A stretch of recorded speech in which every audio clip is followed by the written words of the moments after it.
Hello again, and I say again because this is part 2 of the baking oven videos. In part 1 I've shown the basics of the oven, where the channels go, and I did one full burn. This time I'm going to be showing in a little bit more detail how things work and a little bit more advanced system for heating it to get the maximum out of it. So I will light this and I will document hour by hour how the temperature goes. I'll also document alongside that the temperature outside and the temperature in the room, and then I have a thermometer here which is measuring the temperature of the brickwork, which is the important thing with this. Okay, let's get going. But if you haven't seen part 1, then the link is on the screen now. I recommend that you go and watch that first.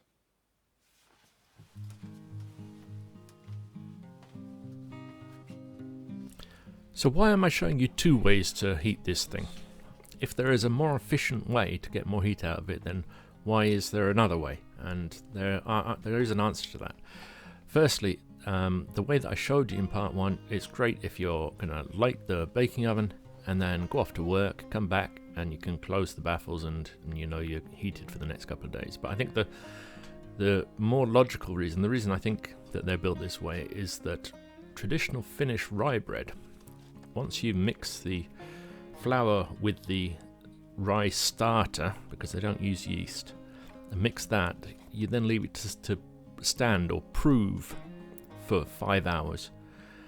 And then you take it out and eat it a bit, and then it proves for another 2 hours. So you could light the baking oven in the morning, start doing your rye bread dough, and through the course of the day you get that ready, and when it's ready to go into the baking oven is ready to close, and you can just slide it straight in there. Whereas the method I'm going to show you now takes a little bit longer, but it gets the oven hotter so you can cook other things. It's not just for baking at that point, and it does, as a side effect, get the maximum amount of heat production to keep the house warmer for longer. Okay, so let's get to it. The first thing is that once the fire has really got going, there's a really good fire going, I close the air right the way down. Not completely shut, but pretty close to it. Now, I don't pretend to know why this works, but it must be something to do about the heat moving slower through the brickwork, but it seems to mean that the bricks take in heat faster at this initial stage. If you remember from part 1, it was an hour and a half before the bricks actually registered any temperature difference, whereas with this method, after the first hour the bricks are already showing a 9-degree increase. Now it's not much, but after the second hour we're already up to 50, so it just kick-starts the transfer of the heat into the bricks.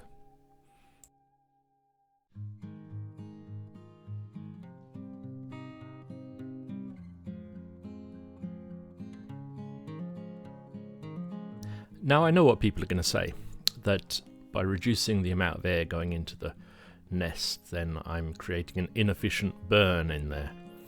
I'm sure I can hear the voices of the rocket stove people already. But okay, it may be an inefficient burn, but at this stage, when the fire's roaring and a lot of that heat's going up the chimney, I think what's more important is the efficiency with which the heat sinks into the bricks, and this seems to work. It makes a difference. Now, there is the law of diminishing returns involved here, and it only seems to make a difference in the first about 3 hours of burning. So after 3 hours, I then opened up the air to the pesa, to the nest.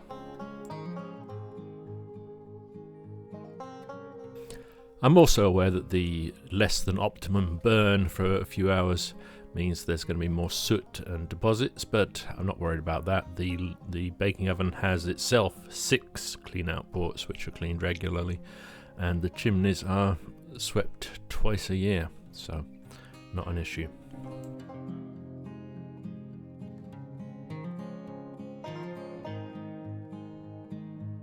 So it's worth remembering now, as we hit the 7-hour mark, that this is the stage when I did the ordinary burn of the baking oven, that the fire was already out and I was ready to close the baffles.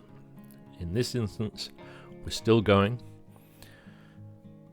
and the temperature hit 119 degrees.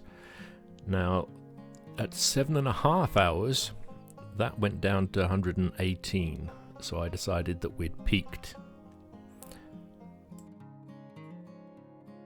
So it was time to close the baffles on the baking oven, which I did. Don't worry, it's not as simple as that. I couldn't just close the baffles and leave the fire burning. Let me explain.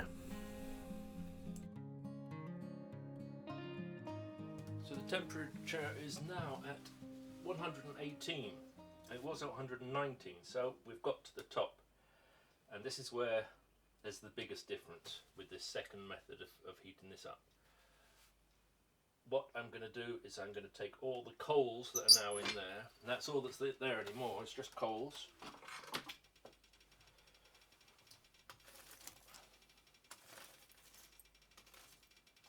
And I'm going to shove them down the hole in the front left corner of the fire nest.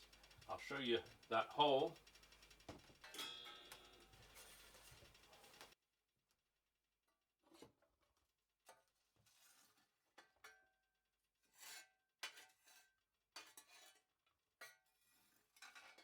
So while I do that, let me explain what's going on. First, I just have to recap something that I went over in the first video. And here we've got a cross section of the baking oven where you can see the firebox, or what I call the nest, and the channels going up from that, which then combine and go across to the right into the wall of the house. And once in the wall of the house, they go down all the way to the floor. They go halfway back, and then they go up the chimney. But, as I said in the first video, there is a second chimney.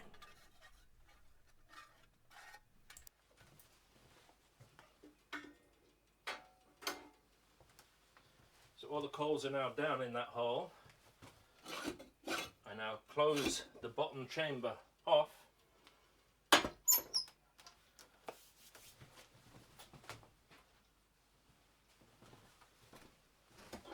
Shut off the air intake.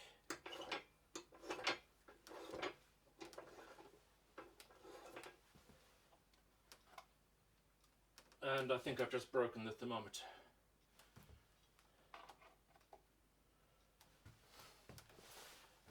And I close the baffles.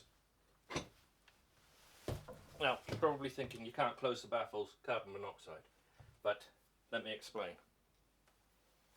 So down below the firebox, through that port, there is a secondary chamber, and that chamber has its own baffle. So you put the coals down there, close that baffle, and then there is a small channel running from that chamber all the way to that second chimney. Working, and it's at 126, so the temperature is already going up.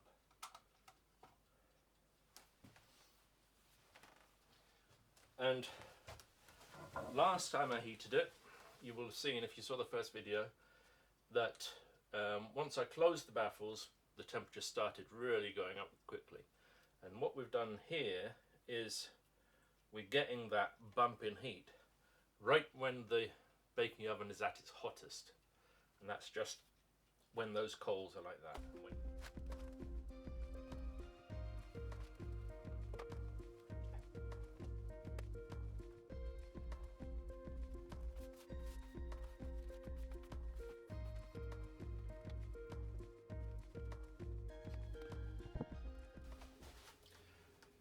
So we're at 135 degrees there. It's about 5 minutes since I put everything down below. So in the first video I showed the drawing of the baking oven and where the nest, the fire nest is. But below that there's a secondary chamber. There's a chamber under here. And that hole in the front left of the nest goes down there. It has its own baffle. So you open the baffle, put all the coals down there, and then close it. Now the reason that's not a problem with the carbon monoxide, this has its own clearing out port here, is that this bottom chamber has its own channel which links up to the second chimney at the back of the baking oven. Now the standard size of the flue or chimney here in Finland, they're all this size, is half a brick. The channel that goes from this bottom chamber is a little bit less than a third of a brick. It's a tiny little channel. But at this stage, when it's just coals, it's not giving off lots of smoke and gases and stuff. Like in the middle of the burn, it needs that big chimney to get all the stuff moving. When it's down to coals, there's not much coming off. So that little chimney is enough. And so the coals come down here, they continue to give out heat and start heating the bottom of the baking oven, and the carbon monoxide is getting drawn off through that second chimney, which allows the whole baking oven to really start sucking all the heat out of the gases that are now trapped in this top area. And we managed to do that. Because of this, we managed to do that at the point when where everything is at its hottest.